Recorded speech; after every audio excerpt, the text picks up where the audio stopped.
नमस्कार मैत्रिणींनो, स्वागत आहे तुमचं अनिताच मराठी रेसिपीमध्ये। आज आपण वेज प्लम केकची रेसिपी बघणार आहोत, तेही ओव्हन न वापरता, no cocoa powder, no condense milk. चला तर मग साहित्य बघून घेऊयात। इथे मी 300 ग्राम मैदा घेतला आहे। इथे मी 1/3 कप शुगर घेतली आहे। इथे मी 1/3 कप ऑइल घेतला आहे। इथे मी 1/4 कप पावडर शुगर घेतली आहे। इथे 1/4 कप दूध घेतला आहे आणि इथे मी 2 चमचे पाणी घेतलं आहे आपल्याला शुगर कॅरमलाइज करण्यासाठी। इथे मी पाव चमचा जायफळ पावडर घेतली आहे। इथे मी अर्धा चमचा सुंठ पावडर घेतली आहे। इथे मी अर्धा चमचा दालचिनी पावडर घेतली आहे। इथे मी 1 चमचा बेकिंग पावडर घेतली आहे। इथे मी पाव चमचा बेकिंग सोडा घेतला आहे आणि इथे मी ड्रायफ्रुट्स हाफ ह्याच्यामध्ये कट करून घेतलेले आहेत। इथे मी ड्रायफ्रुट्स घेतले आहेत। इथे मी अर्धी वाटी टूटी फ्रुटी घेतली आहे। इथे मी 2 चमचे साधे मनुके घेतले आहेत। इथे 2 चमचे मी बदामाचे काप करून घेतले आहेत। इथे 2 चमचे मी चेरी घेतली आहे। इथे 2 चमचे मी काळे मनुके घेतले आहेत आणि पाऊण वाटी इथे मी ऑरेंज ज्यूस घेतला आहे। तुम्ही मार्केटमध्ये टेट्रा पॅकचा ज्यूस वापरला तरीही चालेल। आता आपल्याला हे सगळे ड्रायफ्रुट्स 24 तासासाठी भिजवून घ्यायचे आहेत। चला मग आपण ड्रायफ्रुट्स सगळे मिक्स करून घेणार आहोत।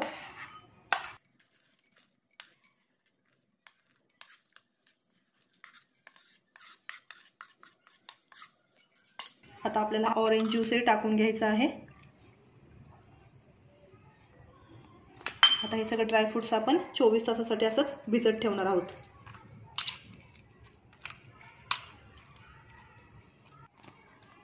तुम्ही 1 किंवा 2 तास ह्याला भिजवून घेऊ शकता तुमच्या सोयीनुसार। आता आपण याच्यावरती झाकण ठेवून 24 तासासाठी ठेवून देऊया। आणि हे आपले 24 तास ड्रायफ्रूट सगळे भिजवून झालेले आहेत। चला तर मग आपण साखर कॅरमलाइज करून घेऊयात। चला तर मैत्रिणींनो, आपण आता साखर कॅरमलाइज करून घेऊयात।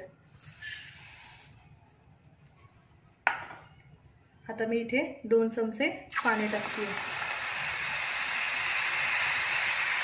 आपल्याला हे स्लो गॅसवरती साखर आपल्याला कॅरमलाइज करायची आहे।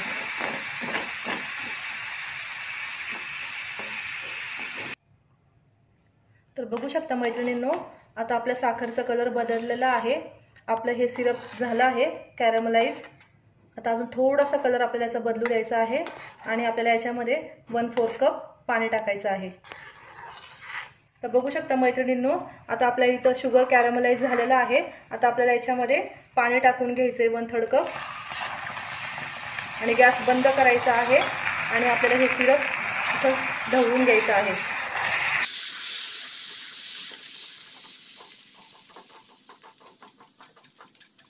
किती छान कलर आलेला आहे बघा मैत्रिणींनो आपल्या सिरपला।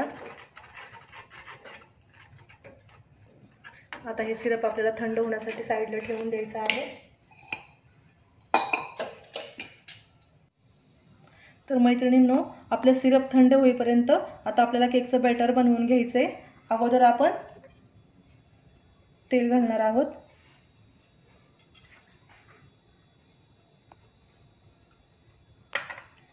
त्याच्यामध्ये दूध टाकणार आहोत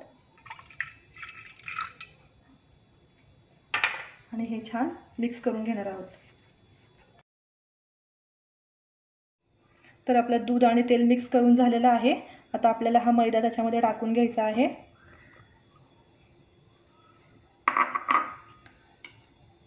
बेकिंग पावडर पण टाकायची आहे। हा बेकिंग सोडा टाकून घ्यायचा आहे।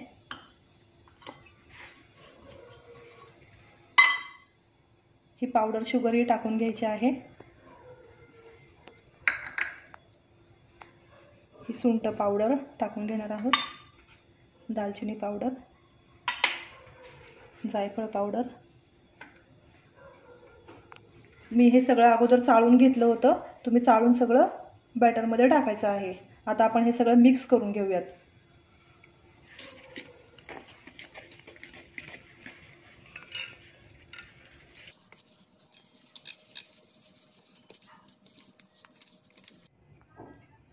आता हे आपलं मिक्स करून झालेलं आहे। आता आपल्याला शुगर कॅरमलाइज केलेलं सिरप त्याच्यामध्ये टाकून घ्यायचं आहे।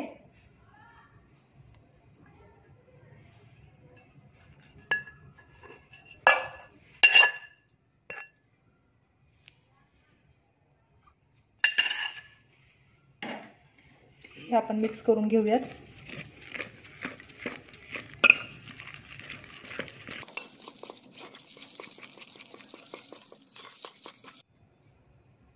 तर बघू शकता मैत्रिणींनो, आपलं आता हे सिरप पण मिक्स करून झालं आहे.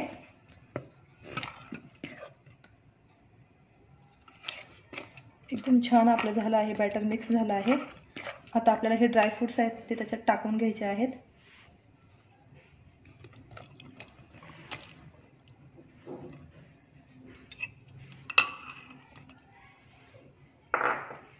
आता हे आपल्याला सगळे मिक्स करायचे आहेत.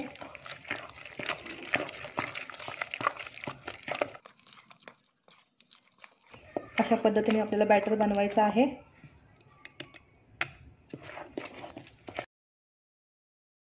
आता हे बॅटर पूर्णपणे मिक्स झालं आहे. आता आपल्याला गॅसवरती कढई 5 ते 7 मिनिटांसाठी गरम करायची आहे. इथे मी गॅस ऑन करून घेते. इथे मी जाड बुडाची कढई घेतली आहे. त्याच्यामध्ये मी असं स्टँड ठेवलं आहे आणि त्याच्यावरती झाकण ठेवते आणि 5 ते 7 मिनिटांसाठी मी कढई गरम करून घेते. आता मी मीडियम गॅसवरती कढई गरम करायला ठेवली आहे. तोपर्यंत आपण हे केकचं बॅटर या केकच्या टीनमध्ये ट्रान्सफर करून घेऊयात. अगोदर मी ह्या टीनला तेल लावून बटर पेपर आतमध्ये लावून घेतला आहे. बटर पेपरलाही तेल लावलं आहे. आता आपण हे केकचं बॅटर त्याच्यामध्ये ट्रान्सफर करूयात.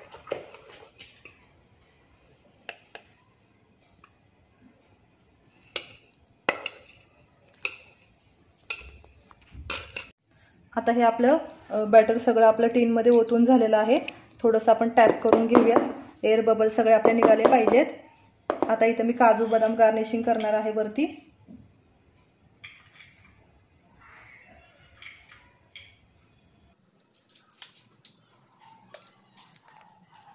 पूर्ण तयार आहे.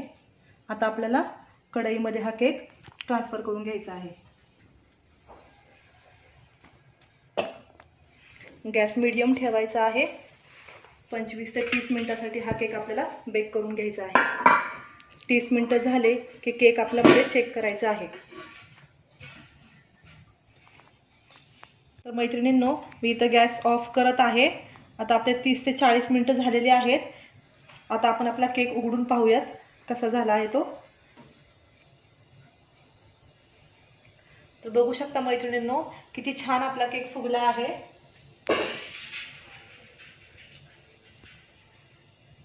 तर आपला केक आता किती छान फुगला आहे. आता आपण सुरीने केक चेक करून बघूया. तर बघू शकता मैत्रिणींनो, अजिबात आपल्या केकचं बॅटर वगैरे सुरीला काही लागलेलं नाहीये. म्हणजे आपला केक छान बेक झालेला आहे. तर आता आपण ते काढून केक 5 मिनिटांसाठी थंड करून घेऊयात. तर मैत्रिणींनो, आपला केक इथं 5 ते 7 मिनिटं झालेला आहे थंड करून. आता आपण साईडने त्याला जरा मोकळा करून घेऊयात केकला.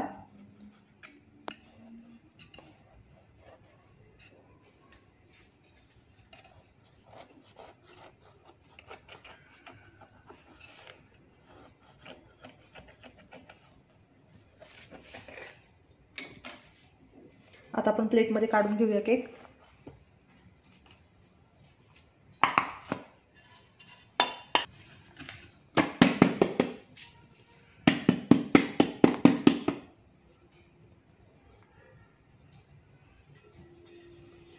बघू शकता मैत्रिणींनो, किती छान आपला केक झालेला आहे. मी त्याच्यावरचा बटर पेपर काढून घेते.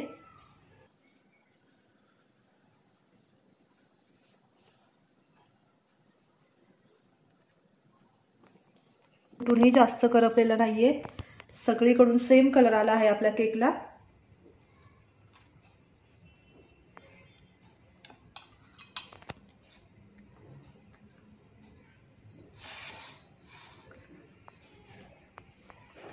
आता मी कट करून तुम्हाला केक दाखवतेय.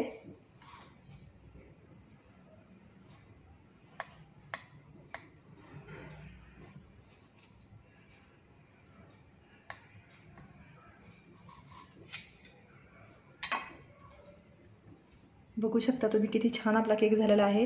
किती स्पॉन्जी पण झालेला आहे. बघू शकता मैत्रिणींनो, नक्की तुम्ही ही रेसिपी करून बघा. माझ्या व्हिडिओला लाईक करा.